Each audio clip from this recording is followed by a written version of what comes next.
Governor, welcome back to The Issue Is from China. Of all places. Go figure. Shanghai or is it Beijing? What do you say? Yeah. So we have spent the week together. Yeah. What do you think is the most important takeaway for you from this whole week? Well, I think the willingness for the Chinese to embrace the message, not just the messenger. We've been treated extraordinarily well, but the issue of climate change. They wouldn't have met knowing that was the agenda unless they were committed to doing more in this space. And I think that's reflective of the experience we've had this week, the fact that we signed 5 MOUs, and the fact that President Biden announced as we were here that he'll be meeting with President Xi in California in a few weeks. Do you think that would have happened if you hadn't had your meeting? Yeah, I think it likely would have, but I think this gives a little more momentum, and the fact that we were with the foreign minister in 2 meetings, and then he got on a plane after the second meeting. He was in with President Xi, myself, and others, and then met with our Secretary of State, and then met with the President to formally announce. There was a continuity, a consistency of the messaging, and the engagement as it relates to the meetings we had in terms of the readouts of what we saw in Washington, D.C. Okay, so let's go into the Xi meeting, because that's the biggest meeting of the week. I was walking in there with you, this hall, which is like unlike anything I've ever seen before. Yeah. And there's like trumpets blaring, and there's soldiers walking. Yeah, they don't screw around. What's going through your mind? Walk us through that whole I guess experience. it was what I expected. Just as a student of history, in terms of our contemporary history and the history we're all trying to make together. It was what I've seen on the screen, though, being there in person and sort of experientially walking on that red carpet as we all did, in that Stalin building that was donated to the Chinese government in the 50s. I mean, that's quite a remarkable. It's a structure that exudes power and exudes place, and it's intended to be what it is. Sort of overwhelming for any visitor. It's a home field advantage, right. I guess. I don't know what it's analogous to. Well, they say the Oval Office is the greatest home field advantage for the president when somebody walks in there, but I think that might have been more intimidating. I think they're trying to replicate that, but again, there's a familiarity when you see people. I guess it is old adage, but you see people on TV all the time, like, I know you. Right. And then you have the opportunity to spend time with someone, and it was surprisingly relaxing. So let's get into the meeting itself. The points you make to Xi, talk about climate change. Yeah. You also talk about fentanyl. Yeah. What did you say, and what was his reaction? Well, the meeting was niceties first. It was a lot about California. It was about San Francisco, how many times he's visited, 3 times, vice president, and in 1985, his first visit through San Francisco on his way to Iowa, and his memories of San Francisco, particularly the Golden Gate Bridge. So just on the human side, just that softener. And then we got into the issue, the reason I was there, around climate change, and he knew that. He was certainly prepared. He was well aware of where we were in our previous journey, at least the previous days, and where we were going next.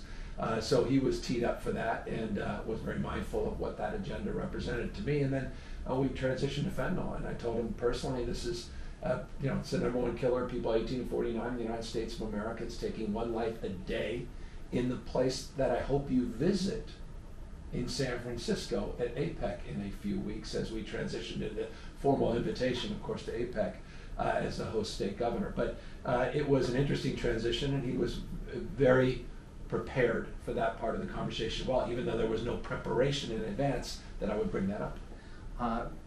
You didn't bring up the issue of human rights directly to President Xi. You brought it up to the foreign minister. And the vice president. You know there are folks on both the left and the right who are disappointed by that. You clearly made a strategic choice to do that. What was your thinking there? Well, with the foreign minister, it was in the meeting with Xi. I spent an hour with the foreign minister, and that was the appropriate venue on the basis of the conversations I had with the State Department, and on the basis of the fact that that would be a better place to communicate a more nuanced and detailed explanation of our points of view on the issue of human rights and democracy, on issues related to Taiwan, issues related in international and foreign policy more broadly. And we took the limited time we had with Xi, which we were told would be just 20 minutes. And we had the opportunity to extend it to 45, and I didn't want to miss the opportunity in those 20 minutes to reinforce the reason I was there. Not as President of the United States, not as Secretary of State, but as a governor of one of the largest states and one of the largest economies in the world to focus on low carbon green growth. And I didn't want to miss that opportunity and moment to influence this foundational agenda, which is bigger than any situational agenda in our lifetime. I mean, some of the thinking, if you do that, he goes like this and he's not open to anything Nope. else. I had an opportunity to talk about the most important issue in our lives. It's the most important issue. Everything else is situational. This is the most sustainable issue. It's changing everything. And what happens is our mind gets so short-fused on the situation that we miss this foundational shift in our lives. It's changing geopolitical politics, changing the way we live, changing the way we breathe, changing our health patterns, changing our wealth patterns, changing migration around the world. There's no more consequential issue in the world today, long and medium term, and increasingly short term, than the issue of climate change, as important as all those other issues are. It's been remarkable to see the reaction to you throughout the week. Lots of cameras, you've been all over state media. Yeah. In every meeting, somebody refers to you as handsome, which is a little weird. It's weird. It's weird, right? It's a little weird. No. But what do you think that though has done for U.S.-China relations and China-California relations, maybe tourism, all the Well, I rest think of it's it? helped. I mean, in the context of humanizing. We're human beings after all. We talk about China relations and we talk about the United States. It's an abstract, it's an intellectual capacity to have a human being attached to these conversations, to be able to communicate as human beings, to talk about areas of common concern and common humanity, I think is incredibly powerful. And the fact that I'm the first governor who's been here in 4.5 years, and the fact that we're talking about the issue that is the issue that will define the fate and future of this planet, and that's the issue of climate change. And to be able to have this kind of access with the vice president, the foreign minister, with every major minister, and have substantive conversations, detailed, nuanced conversations, not just platitudes and photo ops, to sign 5 MOUs that we negotiated for months before we got here as a governor. That's extraordinary, and I'm blessed and humbled by it. Are you concerned, though, that some of those images of you may be used as sort of propaganda by an administration that a lot of people see as repressive and communist? Well, I mean, I was here 3 prior occasions. You had a bipartisan, you had Republicans and Democrats here just a few weeks ago. Senator Schumer was here. I imagine the same would be said at those meetings. The same will be said about the meeting President Biden will be having with President Xi in the state of California. It's the nature of life. You can have a closed fist or an open hand. You could turn your back, you could deny that we live on the same planet and that we have a mutuality. I mean, the number one trading partner, I mean, Californians need to know this, number one trading partner in America between our 2 states, it's California, $166 billion China. with China. I mean, it's tourism and trade, and we haven't recovered from the pre-pandemic tourism, and that's hurt our restaurants, our hotels, our retailers. I want to get that back. So we have 2 million Chinese Americans living in California. I come from San Francisco, gateway China, the first and largest Chinatown. I want to get back to that. And look, at the end of the day, with all due respect, I don't want a new Cold War. I don't want to go to war with China. I mean, some people I think really do. I mean, it scares the hell out of me. Think about that. I mean, I mean this. We got to soften the tone and tenor here. And that was the reason I came. I couldn't take the rhetoric. People need to take, we can hold strong on our strategic red lines. I didn't come here to apologize for what President Biden's done. I think he's had a masterclass in how he's been dealing internationally with China in terms of what he's just done on chips, and that impacts our state as much or more than most states. And I defended that decision. I defended our position as it relates to Taiwan and what's happening and the concerns we have around the Taiwan Straits. And I defended very forcefully what we're doing more broadly on a myriad of other issues, and at the same time, focusing on the areas of agreement so we can advance our common cause. You know, some of the criticism back home is that China feels like a world away from being back home. And people are concerned about issues like homelessness, concerned about gas prices, concerned about some of the more local concerns, and they would rather see you at home dealing with homelessness than here in China. Well, what do you say to those people? I don't know that 24/7, 7 days a week, homelessness is the number 1 to number 10 issue. That's all I focus on up until literally the last minute I left here. At the end of a legislative session, signed unprecedented housing and homeless bills, including in Los Angeles specifically, an order of magnitude the most significant mental health reforms in California's history that we'll be placing on the ballot. taking a few days after a legislative session when the entire legislature is on vacation or out of town, after a remarkably successful year where we were able to focus on those issues in nuance and detail, to advance the cause of climate and partnership and trade and investment in our state, to focus on the issues of reinvigorating these relationships, I think is a pretty good use of time. A couple of the climate things you talked about, and one that I think that's really interesting, is this idea of launching satellites. That California is about to be in the satellite business within the next month, to be able to detect methane from space. Talk about why that's important, what that's going to be like. Well, there's no other subnational. Again, California's a unique place. We have a unique status. I've been, in 5 years, I think it's, I don't know that any other governor's been out of the country less than I have. I've only been on 2 trips as governor. One official trips is in El Salvador and here. And I think primarily that's because of the pandemic. So this is not typical. I mean, you've gone on some of the other states and democracy tour and stuff like that. Oh yeah, which is part of the job of being governor. But overseas, it's more typical. You'll see governors consistently overseas. You saw that with Schwarzenegger, Brown. You've seen it with all the other administrations. My point is to make the point that it is limited and it's time certain and it's focused on moments that I think matter and issues that matter. Climate change, but a subtext of that is what you're suggesting is that we are, as a state, doing what nations do, and that's launching satellites. And we'll have a constellation of 8 satellites. We put $100 million approved by the legislature in the budget to address the potency and power of addressing fundamentally and mitigating issues around detection and mitigation on methane. And the fact that we will be doing that in a couple of weeks, and we have it as open source so the globe can take advantage of it, just reinforces California's nation-leading status on climate change. And leading status on technology as well. Well, the technology and partnership with JPL and the research and development, the innovation. And we have no peers. California has no peers. And that's, I think, why we were so well treated and respected here in China. We're just in a unique status. And it's, you know what? About a little time, a little pride about California. I want Californians at home to know there's a lot to be proud of. It's a special state. It's one of the most resilient states. We're on our way to be the 4th largest economy in the world.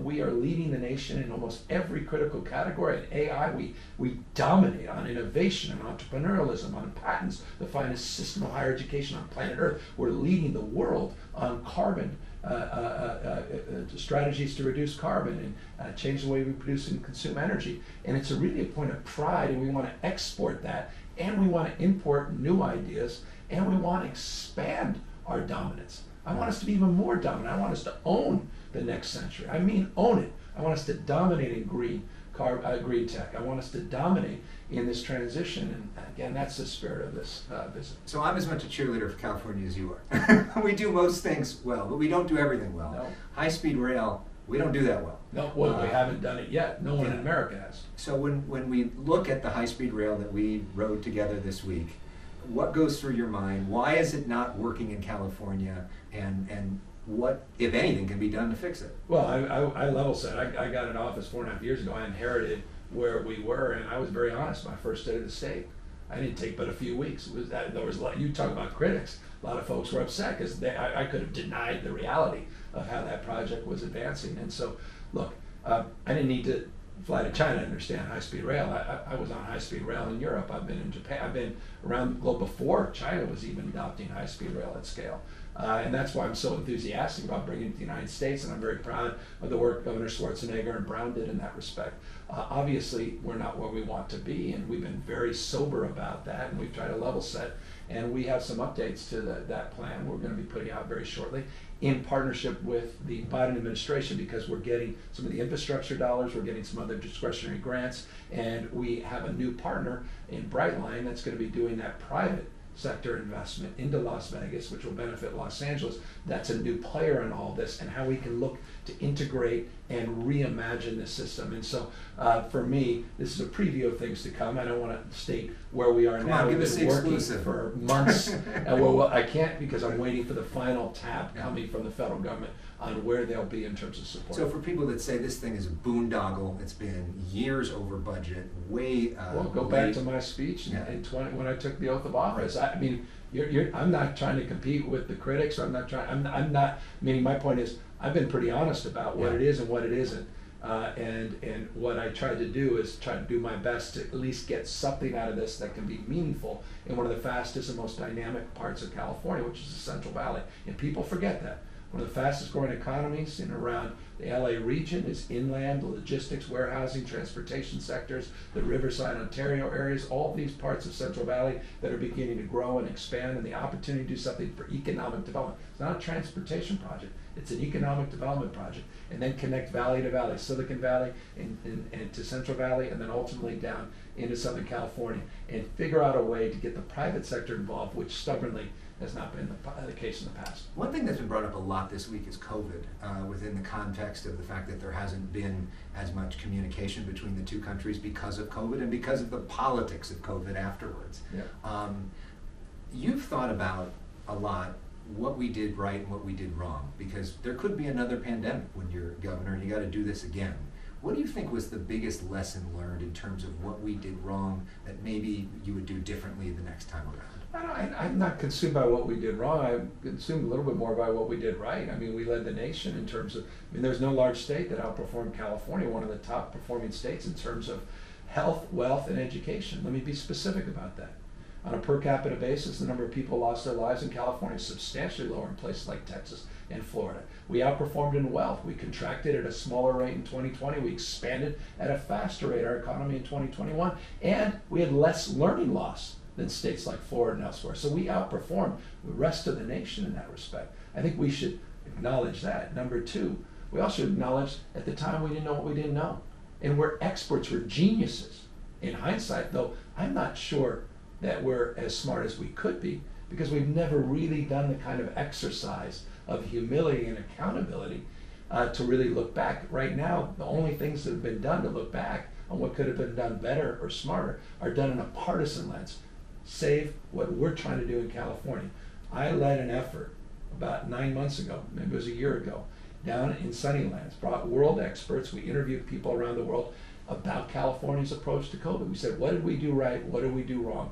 Convened for 3 days with these world leading experts. And we have a report that we're looking forward to publishing on areas where we could have proved to substantively answer that question, not emotionally answer that question, through an objective lens, not a partisan. And some of it, schools shut down too long?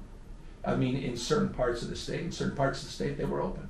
Yeah. And that we gave local control. Remember, California has 1,050 school districts. We have a local system, the local control funding formula. It's a constitutional construct. It allows localism. And we advance localism. We don't have command and control. So the question is, do we want to shift that policy and allow a dominant force in Sacramento to determine the fate of local school districts? We allowed that local control. And in some cases, it was, yes, they waited too long. In other cases, they didn't. But the point is this.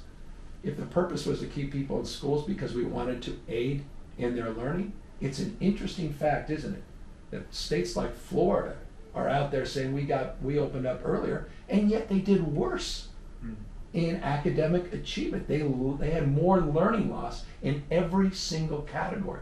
4th grade reading, 4th grade math, 8th grade reading, 8th grade math. Forgive me. In one category we tied. In every other category, their students fared worse than in California. These are facts, and that's why this is not an emotional topic. We have to, I think, come out of this with a sense of humility. Absolutely. I'm not naive about things we could have done differently or better, but also a little grace that California tended to do a little bit better than most other states. Before you came here, you were in Israel. You met with Bibi Netanyahu. What was that meeting like? What did he say? I flew in at 4:30 in the morning. I remember the pilot coming on and saying, I know a lot of you are anxious about landing in Tel Aviv. We've secured as much protection as possible. It's cover at night. It was very dark into the city. We landed and met with the president, met with the foreign minister, met with families, including members from Los Angeles. Met with a family that I had met prior in California with American citizen who's now still held hostage, 23-year-old young man, and it was very intense and emotional. And of course, met in what would be referred as in and around what is in essence the war room with the prime minister, and that's a surreal experience in the midst or in the middle of a war. And we flew out 12 hours later, flew into Cyprus, flew into Athens, flew into London, and made my way out to Hong Kong. It's been quite a week. What did you say to Netanyahu? Well, I mean, I listened more than I said. I did say this: we're sending supplies. They're coming in the next couple of days. In fact, before I left to Israel, I helped secure those supplies, a field hospital, wheelchairs, IVs, beds, put it in to the back of a truck. We're going to do the same for humanitarian aid into Gaza as well. And I made that point, and I made the point to make a point that there's right and wrong, and terrorism is wrong, and our condemnation of Hamas remains, and I was crystal clear about that, and let him know that Californians care, and he understood, of course, California's unique relationship to Israel, and particularly Los Angeles' unique, distinctive diaspora of Israelis in the world, and I thought it was an important visit. A couple fun things to wrap things up. You know, on our show, we like to do these cultural favorite games, which we've done in the past, which you don't really love, to talk about things. But you had a moment with President Xi regarding that. I mean, I know he went to the Lakers game when he was, visiting America. I got to be careful here. This was not part of our readout with the president. I don't want to create an international incident. Well, we know that he went to the Laker game before. We know he visited San Francisco. Was there any insight on that? We did talk a little bit about basketball. Again, back to the humanity. Yeah. And what a great way to level set in terms of a serious meeting, a serious moment in the relationship between our respective countries, and talk about Kobe Bryant. I mean, and he talked very fondly about that visit to Los Angeles. He talked very fondly about the visit to San Francisco and the Golden Gate Bridge, and I reinforced our hope and expectation, which is now being realized, that he'll visit California again and meet with the president, which he'll do at APEC. And that's a point of pride, and I also made a point, that's a point of pride for me, about the Warriors, not just the Lakers. So Xi's a Kobe fan? I mean, that's well established in this meeting. Let's just in that case, we want to make him a Curry fan as well. Okay. One thing you said in one of these meetings, which I didn't know about you talked about that you went diving with great white sharks. Oh, yeah. What is that about? Well, yeah, a few months ago, I decided to take advantage of proximity, and that's off the California coast, right off the Farallon Islands, which are very proximate to the Golden Gate Bridge, and I've long wanted to go out there and see the great white sharks, one of the world's great breeding grounds for great white sharks. You don't chum the waters, so it's a totally different experience than what you see on sort of Shark Nights or Shark Week, things on whatever, Discovery or History Channel. And you just go out, and how docile it is. You just go out in a cage right near the islands, and within minutes, these magnificent creatures, curious who you are, just slowly float by, and then another one floats by, a jellyfish floating by and through, and it's just magnificent. And it gives you, hey, look, all of this trip is about putting life in perspective and having some humility. Back to my point about grace, putting things in perspective. Climate, to me, puts my life in perspective. We're so consumed by situations, not enough about sustainable values. Being there with these magnificent creatures in their element, put your life in perspective.